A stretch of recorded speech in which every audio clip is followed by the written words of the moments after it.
If someone you loved was in trouble, it's Dillon that you would want to respond. He was highly intelligent, a good friend, a good cop, and someone everybody could look up to. Who was always happy, and you rarely saw him not smiling. Every time he stepped out of the station, he would do what needed to be done. Dillon was a hero. God bless you, Dillon. May you rest in peace.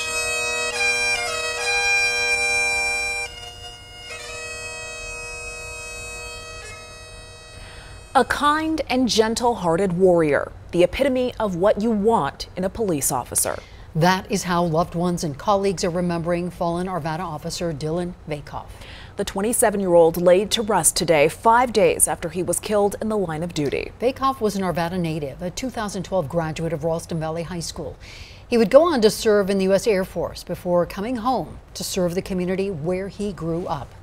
This morning, first responders and members of the community lined the streets as Officer Vakoff's casket was brought to Flatirons Church in Lafayette. Inside the church, Police Chief Link Strait said Vakoff had all of the qualities you want in a police officer with aspirations of becoming a school resource officer or joining the SWAT team. While Dillon rapidly developed his policing skills, he always possessed thoughtfulness, a tireless work ethic, and above all else, he had a big heart and an extraordinary desire to protect people and make things right. Megan Essinger, Dillon Vakoff's girlfriend and a fellow Arvada police officer, said Dillon loved what it meant to be a police officer and called him one of the most positive people she had ever met. No words will ever be enough to truly capture what he meant to everyone. There isn't enough time in the world to truly express everything he meant and what an impact he had on my life and the lives around him. Today's service came to a close with the pastor reading a letter Vakoff's mother had written for her son. I accepted that you were the one who wanted and believed you could make a difference. You said we all have choices.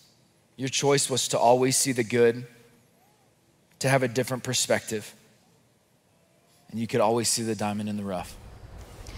Along with his mother and girlfriend, Vakoff is survived by his father, grandmother, and aunt, along with several cousins and nieces. Officer Vakoff died early Sunday morning. He was shot during an exchange of gunfire while on scene of a large family disturbance. Among those paying their respects to him today, members of a small but powerful group who know all too well the pain of losing a loved one in the line of duty. And as they tell Denver 7's Rob Harris, finding each other is a major step in the healing process.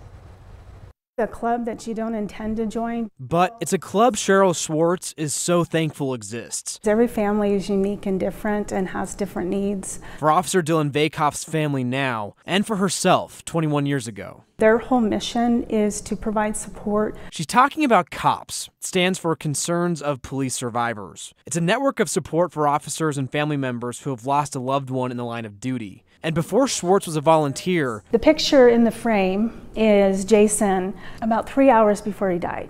She was a recipient. 21 years ago, my husband was a police officer in Fremont County in southern Colorado, and he was killed in the line of duty 17 days right after September 11th. And I had literally 5 weeks earlier just had a baby. I went from married, happily married with a baby, to a solo parent. Officer Jason Schwartz was shot and killed in the line of duty while responding to a domestic disturbance call, as was Officer Dillon Vakoff earlier this week. According to the National Law Enforcement Officer Memorial Fund, shooting deaths of officers are up 18% compared to last year, and domestic disturbance calls are the leading cause. We're seeing that every day when we go on calls. The type of calls that we go on are a lot more acute now, a lot more dangerous. There's a lot more situations where firearms are involved. Coming back home at the end of tour or end of duty is not guaranteed to any of us. Both Sergeant Robert Cook and Cheryl Schwartz say they want to see a shift in the way society views law enforcement and the dangers they face on the job. But in the meantime, as volunteers for the C.O.P.S. organization, my mom makes these for every fallen officer. They're working on ways to support Officer Vakoff's family and the others who will need it in the future. They already have something small but powerful in the works. Over time, your grief changes and it becomes purposeful. For Denver 7, I'm Rob Harris. And the National Law Enforcement Memorial Fund tells Denver 7 the process is already underway to consider having Officer Dillon Vakoff's name added to their memorial in Washington, D.C. at a ceremony in April. Meanwhile, the Colorado Fallen Hero Foundation has set up a donation fund to support Officer Vakoff's family, and you can find a link at denver7.com.